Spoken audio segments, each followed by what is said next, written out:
Olá, o nosso vídeo hoje é sobre Thomas Hobbes, um nome muito importante na ciência política e na filosofia. Bom, Thomas Hobbes ele foi um grande pensador inglês.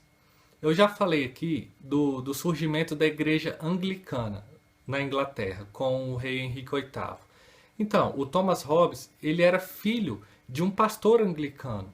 Ele estudou na Universidade de Oxford. Ele contestou muito a monarquia absolutista na Inglaterra. Naquele momento o rei era Carlos I.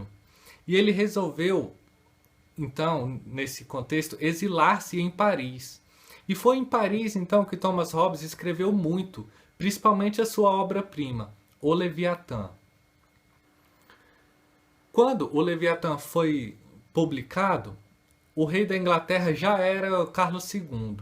E mesmo assim, esta obra foi condenada pela Universidade de Oxford.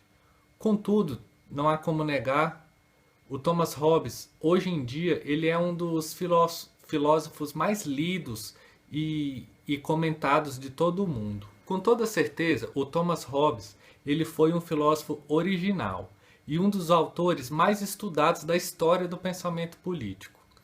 As ideias de Thomas Hobbes, as ideias dele podem ser consideradas autoritárias e que reforçam a monarquia absoluta dos séculos 17 e 18 também. O Thomas Hobbes ele reforçou a monarquia absoluta, no mesmo tanto que Maquiavel e ainda mais que Jean Bodin. A teoria política de Thomas Hobbes era influenciada, como ele mesmo diz, pelas desordens do tempo presente. E para Thomas Hobbes não existe distinção entre formas de governo boas ou más. Ainda quando ele estava exilado, ele escreveu sobre a responsabilidade, sobre a representação, melhor dizendo, do medo. O medo da desordem, da anarquia, da guerra e da morte. Ele dizia o seguinte: o medo e eu nascemos irmãos gêmeos. Leviatã significa o Estado. Esse nome, a origem desse nome Leviatã é uma origem bíblica e designa um monstro marinho. Significa um Estado forte, que não pode investir contra ele, foi feito para não ter medo e é o rei de todos os animais ferozes. O Estado de Thomas Hobbes é um Leviatã, é um monstro que combate outros monstros ainda mais perigosos do que ele. A pior tirania é sempre melhor do que a guerra ou a anarquia. Falando um pouco mais sobre o estado de natureza de Thomas Hobbes. Bom, para Thomas Hobbes, o homem é essencialmente mau, essencialmente egoísta. O homem é um ser mau por natureza. Ele move-se pela procura de sua felicidade, do que seja bom para si, a fim de não deixar piorar a sua condição. Ele procura aumentar sempre o seu poder, em riqueza, em honra ou autoridade. Esse é o estado de natureza para Thomas Hobbes. A natureza fez os homens iguais, mas dessa igualdade de capacidade resulta a capacidade de esperança de conseguir atingir os nossos objetivos, os nossos fins. Por exemplo, se dois homens desejam a mesma coisa, a qual eles não podem usufruir juntos, eles se tornarão inimigos e se esforçarão para dominar e destruir um ao outro. No estado de natureza, os homens viveriam em guerra. Guerra de todos contra todos. Tá vendo como Thomas Hobbes caracteriza o estado de natureza? Nesse caso, o que a gente pode verificar? Um medo e um risco permanente de mortes violentas. No estado de natureza, a vida do homem é solitária, pobre, penosa, embrutecida e curta. Ele caracteriza dessa maneira. Sem o Estado, esse é o homem entregue a si próprio. Há então a necessidade do Estado. Bom, o que a gente pode considerar? Que existe uma concepção pessimista quanto à natureza do homem. Já que o estado de natureza do homem é uma guerra de todos contra todos, surge então uma pergunta: o homem conseguiria evoluir do estado de natureza para o estado de sociedade? Já que no estado de natureza o homem é tão mau e egoísta? O homem é colocado pela sua natureza nessa condição maléfica, mas ele tem uma possibilidade de sair dela, em parte pela paixão e em parte pela razão. Bom, paixão e razão. Paixão que inclina o homem para a paz. O que é a paixão que inclina o homem para a paz? O medo da morte, o desejo de uma vida confortável e a esperança de ele mesmo ter suas próprias conquistas. E a razão é um acordo entre os homens, entre si, que pode ser considerado como se fossem cláusulas de paz, ou que são chamadas de leis da natureza. Como então alcançar a paz entre os homens? Exatamente quando o homem considerar que, para que haja paz, é necessária sua própria defesa. Que haja sua própria defesa, que haja renúncia dos direitos e que haja satisfação com o que o homem já possui. É a ideia do Estado como criação voluntária dos homens por intermédio de um contrato. Veja bem, essa palavra é muito importante, contrato. A renúncia a um direito pode ser a extinção desse direito ou transferi-lo para outra pessoa. Isso é um contrato. Olha só que essa parte é muito importante. Só é válido esse contrato caso haja um Estado e um poder comum que obrigue as partes a cumpri-lo.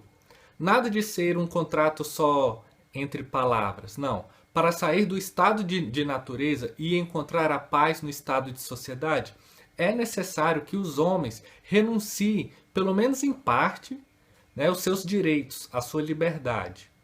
E transfiram para um poder comum, que é o quê? Um poder que garanta a todos os homens a paz e a segurança.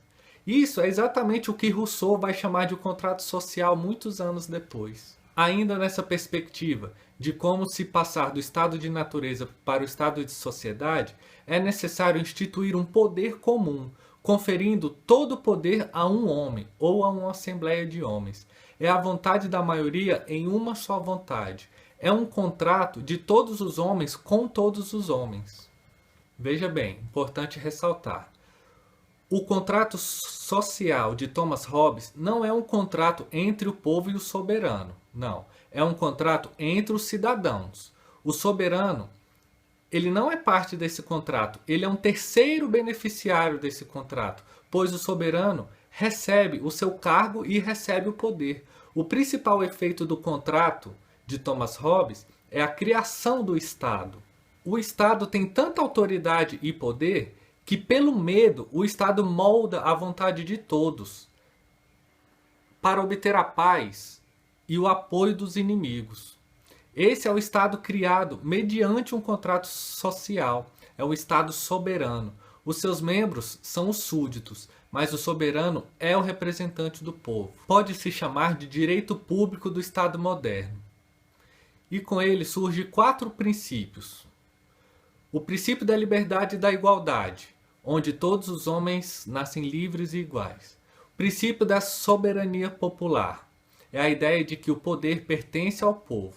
Princípio do governo representativo, onde os governantes atuam em nome do povo.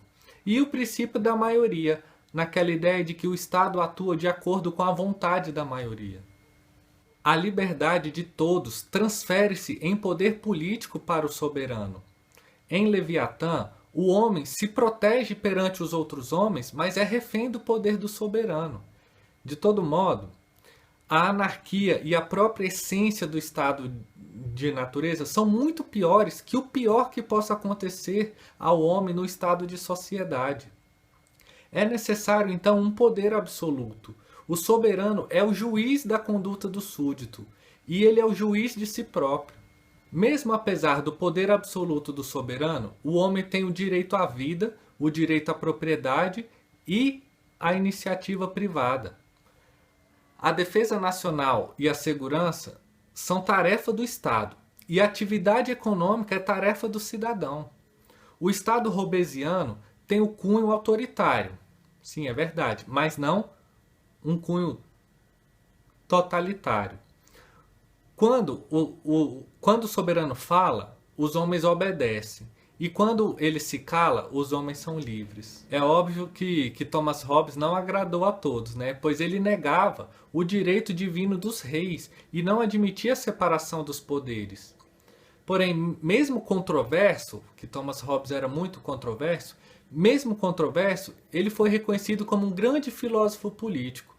Thomas Hobbes é a dicotomia entre o maior escritor de filosofia política e o defensor do totalitarismo, entre o herói e o vilão. E já o Leviatã é a dicotomia entre a obra de arte e uma obra monstruosa. O que não há como negar é a perspicácia e a originalidade do Leviatã.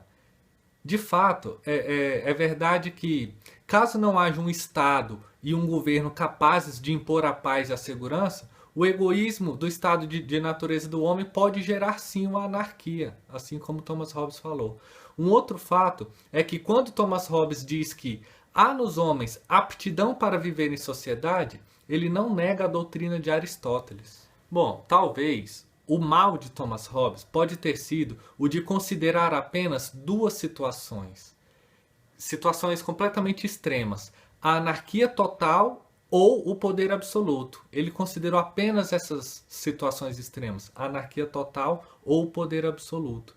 Mas nós sabemos que, por exemplo, na atualidade é perfeitamente possível um poder limitado aliado à paz, à ordem e ao respeito aos direitos humanos fundamentais. Bom, o Thomas Hobbes, ele não foi nem um democrata, nem um liberal e nem um teórico do capitalismo.